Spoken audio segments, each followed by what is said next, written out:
Selmilkom, nilqakom għal din ix-xandira diretta mis-Santwarju Nazzjonali tal-Madonna ta' Pinu f'Għawdex, fejn se waslulkom il-Lectio Divina għad dan it-tielet ħadd ta' matul is-sena, ħadd il-Kelma ta' Alla. Ir-riflessjoni tal-lum sejra titwassal minn Patri Martin Cilja tas-Soċjetà Missjonarja ta' San Pawl.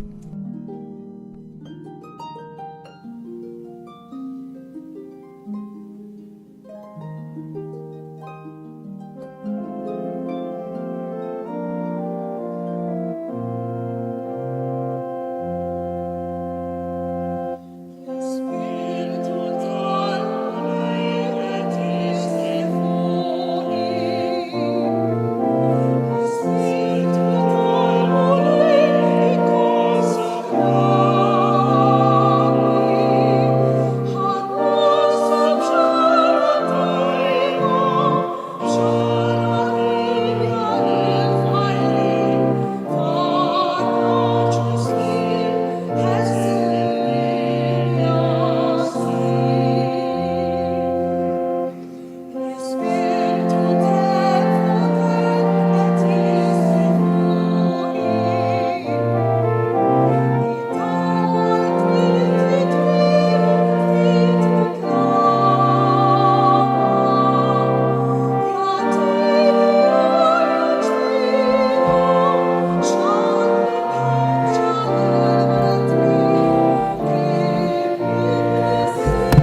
Bisem tal-Missier u tal-Iben u tal-Ispiritu Santu. Amen.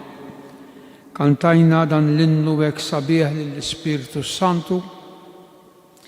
Inkomplu nitolbuh biex iħeġġiġna, jimlina bil-qawwa u fuq kollox bl-imħabba lejn il-kelma tiegħu. Il-kelma hija qawwija għax kenu li nebbaħ u ċaqlaq lil min jiktibha u ħarishom. Spiritu Qaddis, tħallina qatt fil-ħajja tagħna. Kompli jimxi magħna sabiex il-kelma tiegħek li jidawl twassalna fil-port tas-salvazzjoni. Bi Kristu Sidina. Amen.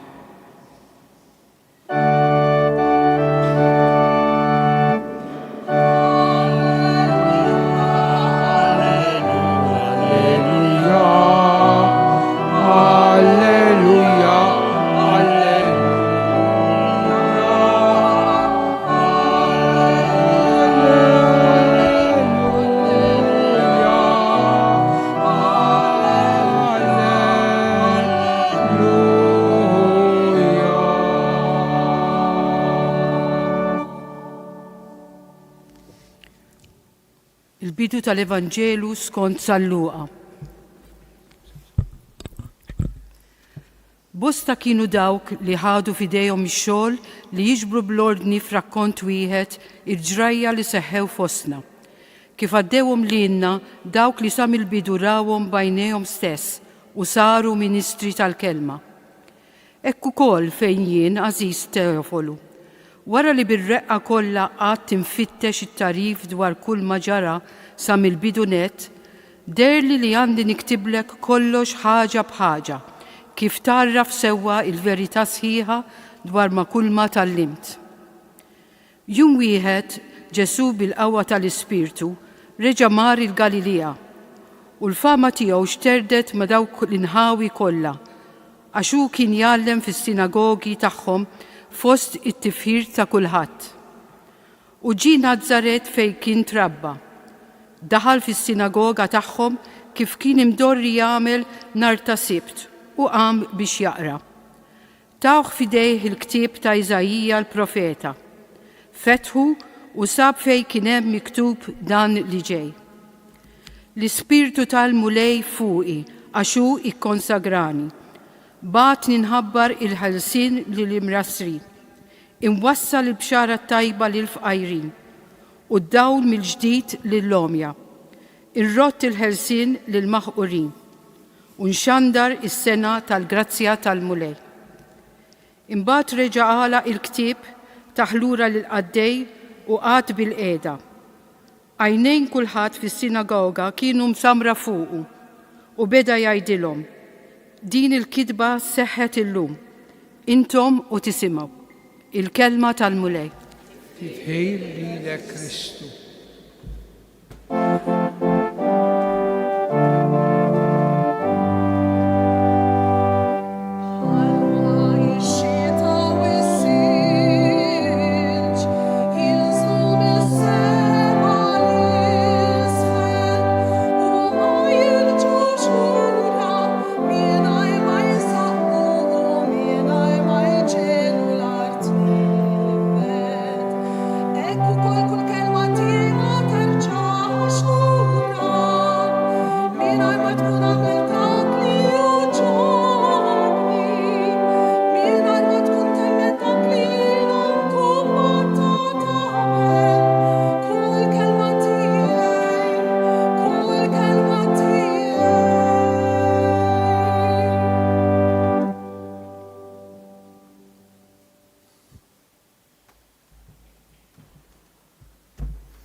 Kif tafu illum it-tielet ħadd ta' matul is-sena il-Papa Franġisku ddedikah bħala jum il-kelma ta' Alla. U naħseb il-qari, mhux naħseb il-qari L-ewwel lezzjoni, il-Vanġelu, il-Salm responsorjali u l-Vanġelu huma qawwijin biżżejjed biex idaħħluna f'din il-ġrajja, f'dan il-mument hekk qawwi tal-kelma ta' Alla. Jiena l-ħseb tiegħi kien illi nippreżenta xtejt il-kelma ta' Alla x'jgħidu kittieba għaġ-ġeografi, jiġifieri min kiteb il-kelma fuq il-kelma ta' Alla. X'jgħid Ġeremija fuq il-kelma? Ma bxiex, ma min xebaħa Ġeremija. X'jgħid l-awtur tal-ittra lil-Lut dwar il-kelma? X'jgħid l-Apostlu San Pawl dwar il-kelma mdawla? Dan huwa li se naqsam magħkom. Imma qabel ippermettuli ngħid kelma hekk fil-qosor fuq l-ewwel lezzjoni. L-ewwel lezzjoni hija xi ħaġa. Wieħed illu mejjed, Professur Franġiskan Patri Frederick Mans, kien jgħid li f'din l-ewwel lezzjoni għandna l-ewwel targum, l-ewwel spjegazzjoni tal-kelma ta' Alla. Għax il-kelma ta' Alla tgħid li mhux biss rawwa imma fissira, spjega, għamel l-omelija fuqha. U l-ewwel targum jgħid dan il-Patri. Interessanti ħafna illi hemm silta ta' verbi wieħed wara l-ieħor qawwijin biex jagħtu dawl biex il-min jisma' l-kelma idaħħalek iktar fejn irid jasal min kitibha. L-ewwel nett għandna Eżdra u Neemija, żewġ personaġġi ta' wara l-eżilju tal-Babilonja, mela qegħdin wara s-sena 500, id-digriet ta' Ċiru kien 536. Imbagħad sakemm irritornaw ejjew ngħidu għadda ftit ta' snin. Eżdra u Neemija Ġerusalemm inkwetati b'dak li sabu bil-ħerba fit-tempju u ddeċidew li jibnu t-tempju, kienu jafu illi il-poplu jasal biex jagħmel dawn l-affarijiet kemm il-darba ikun mitħla u joss il-kelma tagħhom, il-kelma imdawla, il-kelma spirata. Hemm il-qawwa ta' kollox, il-kelma. Interessanti, kienet ġraja sollenni ħafna. Ibda biex jgħid kien hemm irġiel, nisa u oħrajn. Nies u oħrajn, min huma dal-oħrajn? Beda jaqra, isimgħu kemm ma sabiex dettalji ta' mis-sebħ qed jisbaħ sa nofsinhar. U l-poplu iħares attent jisma'. Issa l-verb jisma' fl-iskrittura mhux sempliċement tisma' u jibqa' għaddej. Xema Iżrael isma' u waħseb u immedita u għamilu tiegħek. Din il-frażi jifhem, iħares, attent, jisma' taqbel preċiż mal-Vanġelu dik is-sentenza stanza fiha, il-poplu imsammar lejn Ġesu biex jissemgħu jispjega l-kelma li kien għadu kemm qara l-ktieb tal-profeta Isaja. Imsammar, verb qawwi. Hawnhekk għalilna attent jisma'. Sollennità, tantu veru li waqfu park tal-injam ħalli jkun jidher xi ħaġa fil-għoli. Xebħ Mosè fuq il-muntanja jgħallem, Ġesu fuq il-muntanja tal-Bejatitudni qed jgħallem il-poplu qudiemu. Fetaħ il-ktieb, qam bil-wieqfa, bierek min-nies twieġeb ammen, ammen. Imbagħad ikompli jgħid inxteħtu arku btejjum. U bdew jibku, għax bdew jibku? Għaliex kienu neqsejn mis-smieħ tal-kelma, poplu li jekk kien l-eżilju tal-Babilonja ftejt kellu okkażjoni bħal din li jisma' l-kelma. Għalkemm Eżekjiel kienu li beda s-sistema sinagogali tal-Lut fl-eżilju tal-Babilonja, imma dil-poplu tant ħass qawwa fil-kelma li kien qiegħed jisma' ma felaħx, beda jibki. Imxennaq, issa l-kelma waslet. Inxteħtu arku btejju. Ifisser żewġ verbi u jispjega. Ifisser dan meta jkun hemmhekk biex l-awtur jagħti isammar dik il-ġrajja. Ifissira m'għandniex il-Malti u jispjega. Imbagħad qed naraw jibki, il-poplu nfex jibki. Titniktux għalilhom. Interessanti, titniktux, tibkux. Waħda wara l-oħra, żewġ verbi oħra. Għaliex qegħdin titniktu? Għaliex qegħdin tibku? Anzi, stidinhom biex meta jirritornaw id-dar jieklu tajjeb u jixorbu. Bataw ħseb ieħor sabiħ, veru sabiħ. U hemm min ma jkollux ma jibgħatulu ftit tal-ikel. Aqsmu miegħu. Vera lezzjoni. U lassewdux qalbkom. Lassewdux qalbkom. Għaliex? Għaliex il-qawwa, il-kelma tal-mulej qiegħda il-ferħ tal-mulej, il-ferħ tal-mulej meta jinferħan huwa l-qawwa tagħkom. Huwa l-qawwa tagħkom. Din smajnija din il-lezzjoni dalgħodu l-ewwel waħda.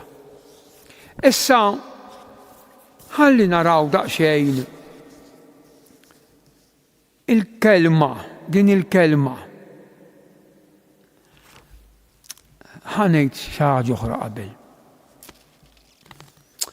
Aħseb ftit. Imma għaliex din il-kelma lilha daqshekk snin li jinkitbet. Eluf ta' snin. Għada aħseb, għada qawwija. Għada tiġi studjata. Jitolbu b'dan il-ktieb.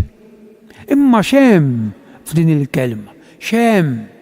Fejn hi d-differenza bejn il-kelma, bejn il-Bibja u kwalunkwe ktieb ieħor, miljuni ta' kutb? Fejn hi d-differenza?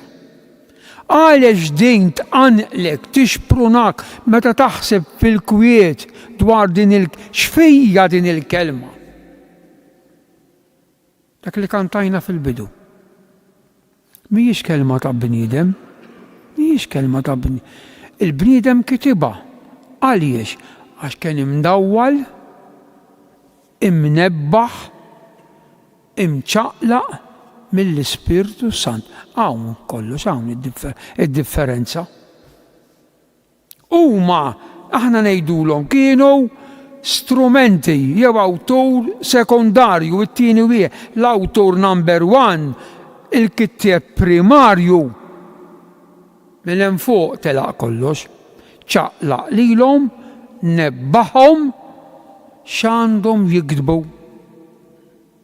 Għalhekk jgħaddi kemm jgħaddi żmien għada posta, għalhekk tot għal bnedmin kollha tad-dinja, għalhekk minkejja tant ilsna imma hemm dejjem l-istess ħsieb f'din il-kelma. Ħanibda. Ġeremija ixebbaħ il-din il-kelma man-nar. In-nar idawwal, in-nar isaħħan, in-nar jikkonsma, in-nar jiċaqalqek jimbuttak. Ara x'jgħid. Issa ngħidilkom għax jgħid jikteb hekk. Ma naqra x'jikteb, x'jgħid. Iżda f'qalbi hemm bħal nar jaqbad. Malu fadmi. Ejjejt inżommu malu ġo fija, ma niflaħx aktar għalih. U għandu espressjoni oħra jgħid jaqgħu il-kelma mhijiex nar li jaqbad. Imbagħad ħankompli missa nispjega ftit iktar. Hemm profeta, il-profeta Elija, li tant kien qawwi fil-kelma tiegħu. U għalhekk ħuti min jitla jaqra minn hawnhekk irid iħossa l-kelma taf għax inkella. Il-profeta Elija, awtur ieħor tal-Bibja jgħid hekk għal Elija, imbagħad qam qisu nar il-profeta u kelmtu kienet taqbad bħal ħuġġieġa. Għaliex Ġeremija kien jgħidilhom ma niflaħx inżomm, għax Ġeremija kien qiegħed jara. Ġerusalem kien dak in-numru kbir blat ta' sakrifiċċji jaħarqu l-annimali. Kien qed jara l-inġustizzi kbar. Imbagħad jistrieħu, jiġifieri ajwa wara kollu għandi garanzija bit-tempju. U jgħidilhom fil-kapitlu 7, tgħidux dan tliet darbiet, tgħidux dan it-tempju tal-Mulej, it-tempju tal-Mulej, it-tempju tal-Mulej, tgħidux, tistrieħux. Allura min kien jisimgħu xlewħ akkużawh li qiegħed ixandar jippriedka kontra s-sakrifiċċju u kontra t-tempju. U nafu momenti fil-ħajja tiegħu kif spiċċa x'waħda dejn li jniżluk ġobejr kollu ħama għallu l-woqgħod ippriedka hemmhekk. U kien hemm wieħed jismu l-Birken ta' Faxxur, wieħed iniżżillu biċċa ħobs. Imma għaliex għax jgħid jien f'qalbi qed inħoss nar, ma nistax il-kelma ma nxandariex, nifga ġo fija, għax inkun nonqos. Il-kelma hija nar. U n-nar idawlek, isaħħnek. Ekku l-ewwel xebħ ta' din il-kelma qaddisa li aħna għandna tant xorti mitħla tagħha. It-tieni xebħ. Il-kelma hija Ġeremija wkoll dan, imbejd li jisakkar. Ġeremija dejjem f'relazzjoni mal-kelma iqabbes l-imbit tajjeb li jsakrek. Ara x'jgħid. Qalbi inqasmet ġewwa fija, għadmi kollu mkexkex, sirt isni bniedem fis-sakra. Bħal raġel ħadu l-imbejt minħabba l-mulej u minħabba il-kelma mqazza li jien inxandar ma kammu sabiħ. Jien stordut jien donni fis-sakra minħabba l-mulej, għax il-mulej ħatafni, labax libisni, l-ludi labax, il-bies, u minħabba il-kelma biex jien inxandara. Issa fl-imbejt u l-kelma tfakkarna anke l-imbejt li jferraħ f'Kana tal-Galilija. Għax il-kelma tferħek, l-imbejt iferraħ. U Ġeremija għandu din it-tixbiħa hekk sabiħa. Il-kelma, il-kwalità twasslek biex inti meta tismaħħa toqgħod tirrifletti. Għandna każ preċiż ta' Erodi. Erodi jisma' l-Battista jgħidlu ċar ieħor dan, Elija ieħor. U l-Vanġelu jgħid Erodi kien joqgħod jaħseb fuq dak li qallu l-Battista. Imbejt tixorbu, isaħnek, idawlek il-kelma. Tixbiħa oħra, din mhux sabiħa, ma tantx tismagħha, ma hemm qiegħda. Ixebbaħ il-kelma ma l-imterqa tafu x'inhi tal-bennejja, l-imterqa jisa martel kbir li jkollu n-naġġar fejnu, dak li jonġor. Mhux il-mannaret, l-istrument li bih il-kanton jagħmlu liex, illum dan spiċċax mill-barriera għal bini dritt.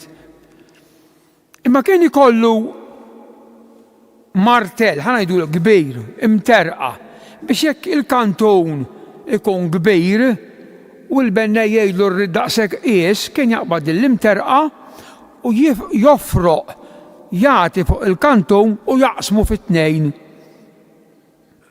Issa Ġeremija qiegħed ixebbaħ il din il-kelma ma dan l-istrument li ġalek tagħżel ħaġa minn oħra. Jaqgħu mhix il-kelma tiegħi bħan-nar jew bħal imterqa tfarrak il-blat. Ma hawnhekk l-osservazzjoni hija dejn inutli li wieħed meta jisma' l-kelma joqgħod jaħbija, jifga ġo fih, jew jaħraba il-kelma għax din iċċaqalqek. Din tkisser id-drawwiet ħżiena, il-vizzi, il-kelma twasslek biex tfarrak u taħrab l-okkażjonijiet. Ġeremija imterqa farraka għax kelma ħajja. Dejn nafuha u sabiħa. Il-kelma hija dawl.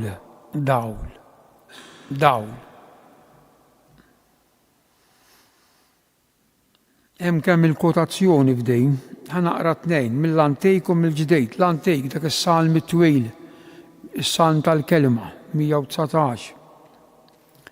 Fanal jew mużbieħ għal riġlejja il-kelma tiegħek u dawl fil-modija tiegħek. Hawnhekk hawn dak li ngħidulu paralleliżmu, jiġifieri l-ewwel sentenza, it-tieni sentenza tkun bħal l-ewwel sentenza, imma tkun kliem ftit differenti. Paralleliżmu sintetiku, mhux antitetiku kontrarju, sintetiku. Ara, jgħid l-istess kelma, l-istess ħsieb fi kliem differenti. Fanal għal riġlejja il-kelma tiegħek. Imbagħad fit-tieni vers flok fanal jgħid dawl, flok riġlejn jgħid għal modija tiegħi. Imbagħad San Pietru jieħu dan l-istess ħsieb preċiż u jgħid il-kelma hi bħal fanal li jagħti d-dawl f'post mudlam sa ma jibda il-bexbex il-jum. Issa mis-sirijiet il-Knisja il-kelma fanal, il-kelma dawl tal-Bibja ixebħuha wkoll ma' dak il-kandelabru tal-Lut b'7 frijej, il-menorà. Dan il-kandelabru għaddejs kien fost 3 oġġetti li kien hemm fil-kamra fejn kien jidħol il-qassis darbtejn kuljum biex jagħmel l-inċens, jagħmel it-talb. Il-kamra jgħidu l-ħekal. Kien hemm 3 affarijiet. Kien hemm il-kandelabru b'7 frijej dejjem jixel. Kien hemm mejda b'12 il-ħobża imsejħin il-ħobż tal-preżenza, leħem panim, il-leħem, il-ħobż, Betlehem, isemmaw Betlehem, leħem, il-ħobż, għax bil-ludi leħem ħobż, panim ta' qoddem il-wiċċ ta' Alla, u kien hemm l-artal li madwaru din nafuha Zakkarija kien qed jinċensa u kellu d-dera. Issa dan l-oġġett, il-menorà, dan il-gandlier, il-kandelabrum, id-dawl, bħallu ntmintija għana l-festa tad-dawl, il-gandlora.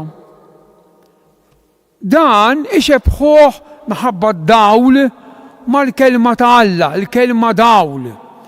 Uħuti dina m'hemmx biex ninfixlu min għandu id-dawl jaf fejn hu sejjer. Min għandu id-dawl qiegħed f'postu. Min m'għandux id-dawl jitgerfex.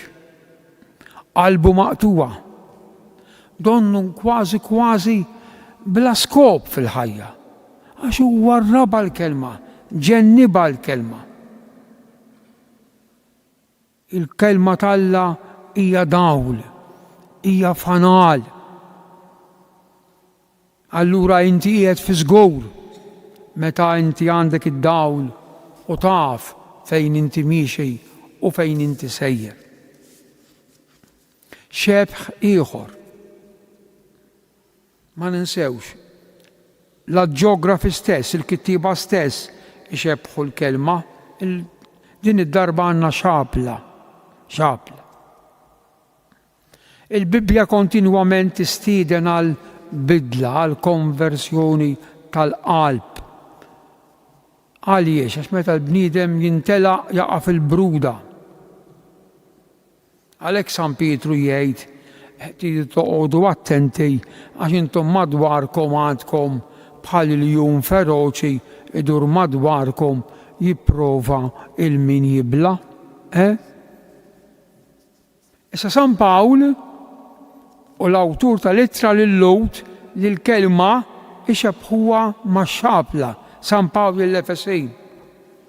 Ilbsu l-elmu tas-salvazzjoni u aqbdu ix-xabla tal-Ispirtu li jgħid il-kelma ta' Alla. Arka muċar San Pawl. M'hemmx spjegazzjoni figurattiva. Aqbdu x-xabla ma waqafx hemm. U jgħid x'inhi din ix-xabla li jgħid il-kelma ta' Alla.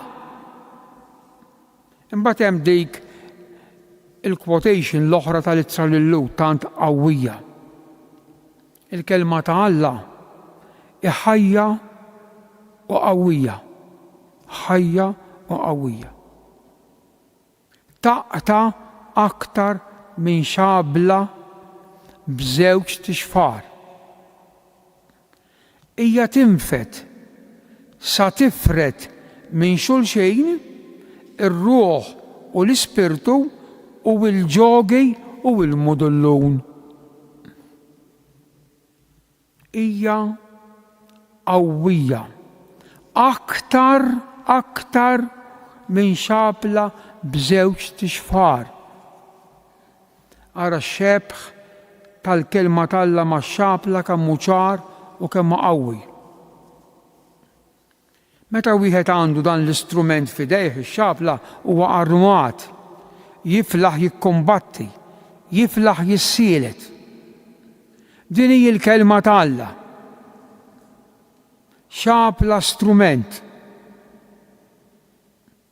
Imma meta tismagħha, timmedita dwarha, twaslek biex tagħmel l-għażla kontinwa f'ħajtek.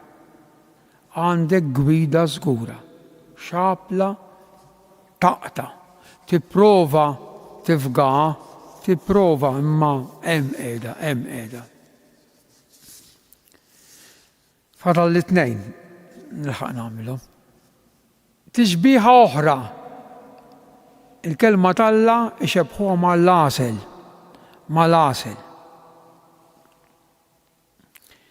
Il-kmandament tal-mulej jgħid is-salm safi idawwal l-għajnejn oħla mill-għasel u mill-qtar tax-xhieda.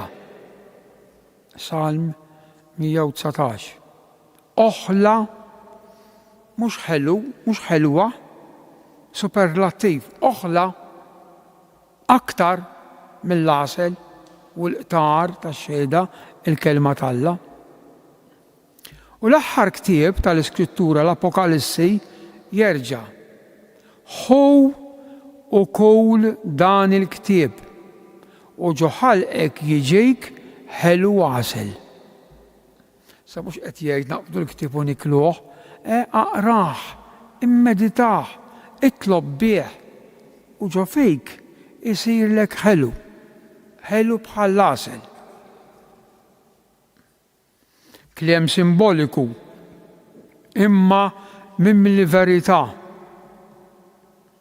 Għaliex min jiekol mill-kelma tal-Bibja u għalmenu jitħabad biex jgħixha, għalmenu l-minimum jgħix fil-paċi, jgħix f'postu, jgħix ħabib ma' Alla. Il-Qumraniċi, min huma dawn il-Qumraniċi? Komunità, soċjetà ta' rġiel kienu jgħixu ħdejn qrib il-baħar il-mejjet. Għalihom weħidhom maqtubejn mill-istorbju tan-nies tal-belt ta' Ġerusalemm. Interessanti, ta' kien qabel Kristu qegħdin hawn. Laqtu d-daqqa tal-mewt fis-sena 68, meta r-Rumani, il-ħelwin Rumani kienu tilejn minn Ġeriko biex jattakkaw il-Ġerusalemm. Dawn il-Qumraniċi kellhom ara kemm kienu l-qudiem għaqda imma kollox komuni bejnietom. Biex tidħol magħhom tittamil novizzjat u huma qabel ma jaċċettawk membru jridu bejnietom jiddiskutu dwarek u jiddeċiedu jaċċettawk jew le. Il-qawwa tagħhom, il-forte tagħhom kienet il-kelma. Dawn meta inkixfu fejn kienu qegħdin jgħixu fis-sena 1947 sabu anke il-kotba parċmini kienu qegħdin fil-ġarar moħbi, ma' żmien ta' fejn fissru, fil-ġarar moħbijejn, uħud minnhom twal ta' Iżajja pereżempju anki 24 pied fuq il-ġild. Miktubin bil-idejn, bl-Ebrajk, naturalment, illum qegħdin moħbijin f'post sigriet ħafna Ġerusalemm fil-mużew. Qumraniċi. Dawn jitilqu minn dan mis-salm li l-kelma hija għasel, ħelu bħal għasel. Allura meta sabiħa dejn meta dawk li kienu jikkupjaw l-iskribi fl-iskavi li sabu anke parti kbira l-iskriptorium, ġifieri fejn kienu jiktbu dawn ħansejħulhom il-patrijiet. U jiena rajt imdan qiegħed il-Ġordan mhux Ġerusalemm għax meta nstabu hemmhekk kien jaqa' taħt il-Ġordan fil-47, rajt il-bankijiet tat-tafal u kultant bot it-toqob fejn kienu jagħmlu l-klamar biex jikkupjaw. Dawn għadhom jeżistu Ġordan. Issa jien hawnhekk irid wasal li mal-linka dawn il-Qumraniċi li jixħtu fil-klamar biex jikkupjaw dawn il-kodba, dawn il-parċmini, kienu jżidu ftit għasel. Kienu jagħmlu ftit għasel. Għax jitilqu minn hawn, aħna ħanikkupjaw il-kelma, u l-kelma hija ħelwa bħal l-għasel. Ġifieri dawn jagħmlu ħaġa ad litteram ngħidulu, kif tgħid il-kelma jagħmlu, għax kienu jafu iż-sbuħija u l-importanza ta' din il-kelma. Mela kelma tixbaħ lill-għasel. L-aħħar ħsieb, l-aħħar tixbieħa. Il-kelma hija teżor, hija teżor. Meta wieħed fidej ħoxek għandu teżor, jibża għalih, jozzu, qiegħdu fi żgur. Ġesu kellimna San Matteo kapitlu 13, dak il-kapitlu tal-paraboli tixbaħ is-saltna ta' smewiet, tixbaħ xibka, teżor, isemmi dan. Teżor moħbi. Li meta ssibu twarrab kull m'għandek u takwista lilu. Issa hemm awtur tal-Iskrittura tal-Antik Testament il-Bin Sirak jitkellem hekk fuq il-Bibja bħala teżor, jgħid hekk. Fit-teżori tal-erf li jinsabu fil-kelma ta' Alla, fit-teżori tal-erf li jinsabu fil-kelma ta' Alla, u jekk għandek għal qalbek il-erf, ħares il-kmandamenti. Kemm huwa sabiħ. Għandek teżor, dan it-teżor qiegħed fil-kelma ta' Alla, u dan il-kelma ta' Alla l-erf minn din il-kelma inti ssibu fil-kmandamenti. Bin Sirak. Fil-waqt li wieħed mill-qaddisin bikrija tal-Knisja bravu Sant Irenew, il-Bibja hija teżor moħbi u jikxifulna Ġesu fit-tagħlim tiegħu, jgħid hekk Sant Irenew, il-kelma tani tagħmel sinjur, tani l-intelligenza tan-nies. Il-kelma għasel, teżor, turi l-erf ta' Alla, turik l-erf ta' Alla. Il-kelma għax teżor toħroġ għad-dawl il-valuri tal-bniedem. Il-kelma, dejjem Sant Irenew, il-kelma tfakkarna fis-saltna ta' Kristu fis-sema. Il-kelma tgħallem il-bniedem iħobb l-Alla li għandu garanzija biex jingħaqad miegħu.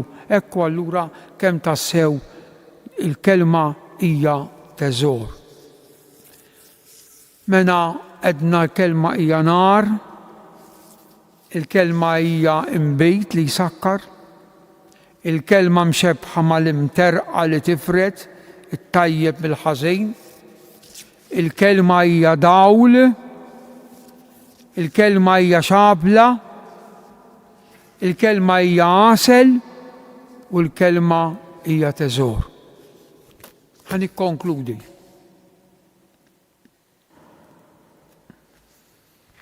Intom li qegħdin tisimgħuni u dak li qegħdin jisimgħuni bir-radio u t-television. Ejjew akkos ta' kollox. Għalmenu jum il-mulej, il-ġurnata meta nisimgħu il-kelma bħal ma għamel Eżra minn fuq l-ambone ma nitilfujiex l-okkażjoni ħutita. Min jinfiret minn mank fadallu żmien biex fjum il-mulej jiġi jisma' l-kelma t'Alla, ngħidlu meskin. Il-kelma t'Alla. Ersa ismaħħa. Għalmenu jum il-mulej, number 1. Number 2. Ma din inżejt, meta jkun hemm okkażjoni fejn tisma' l-kelma t'Alla, xi lezzjoni, xi taħdida, xi konferenza, ipprova titlifiex. Ipprova irsa għali ħat itgħallem. It-tielet ħsieb ftit ilu kull familja Awċija irċiviet il-Vanġelu ta' San Luqa.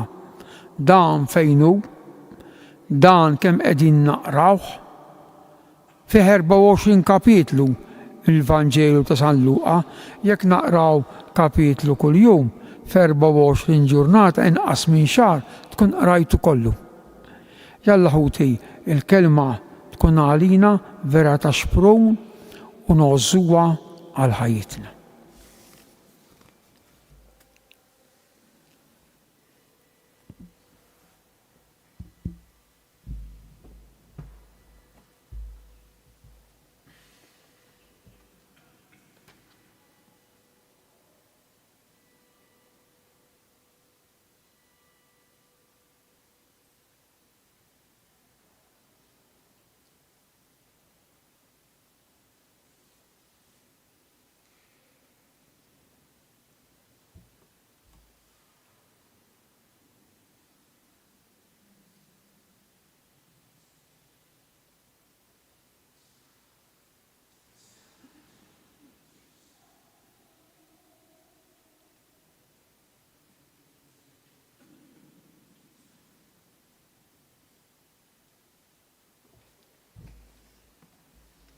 Ejjew issa nqumu bil-wifqa flimkien nitolbu t-talba li Sidna Ġesu Kristu għallimna.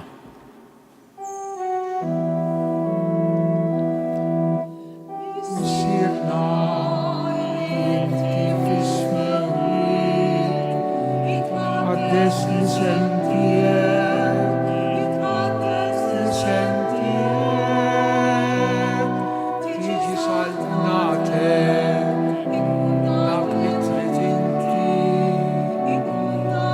Trid inti ekda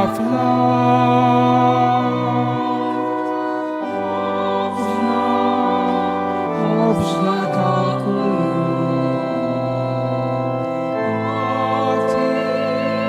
għatina l-lumna jitnu bitta għana.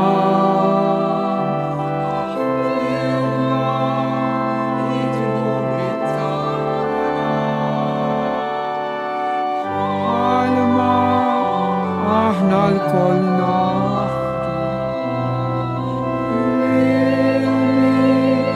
ħati għalina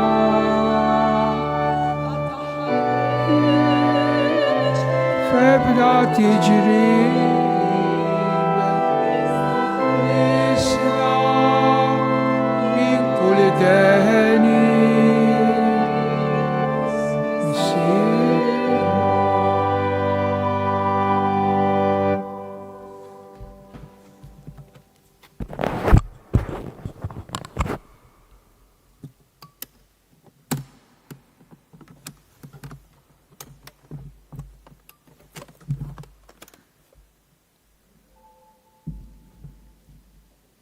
il-barka ta' Alla li jista' kollox tinżel fuqna u tagħnina bil-qawwa tagħha fl-isem tal-Missier u tal-Iben u tal-Ispirtu is-Santu.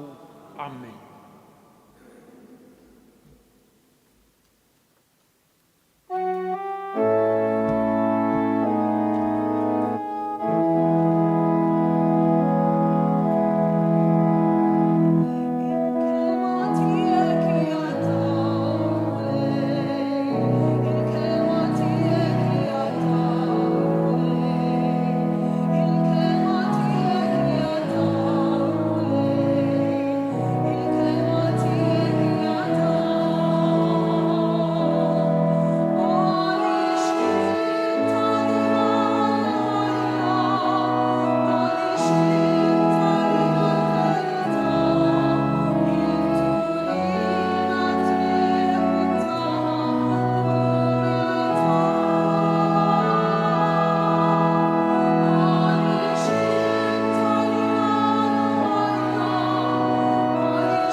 Grazzi li kontu magħna għal din ix-xandira tal-Lezzjo Divina għal dan it-tielet ħadd fi żmien ta' matul is-sena.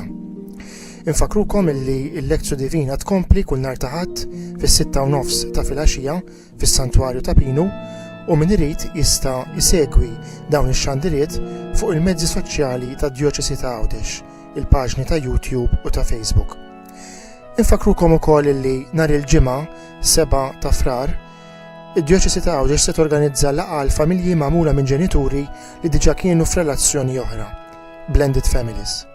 Il-laqgħa bit-tema kif inġibu ruħna ma' tfal tagħna u ta' xulxin sejra tiġi indirizzata minn Dr. Ċalija Zoppardi, Family Therapist, u se ssir fis-sala tal-Iskola Sekondarja tal-Konservatorju tal-Isqof, il-Belt Victoria. Tibda fis-7 ta' filgħaxija. Finalment infakrukom li għadkom tistgħu tabbonaw fir-rivista tad-Djoċesi ta' Għawdex Il-Ħajja f'Għawdex. Abbonament għal sena jiswa €21 u tistgħu issegwu id-dettalji li qed taraw fuq l-iskrin sabiex tabbonaw. Grazzi li kontu magħna u natukom il-lejla tajba.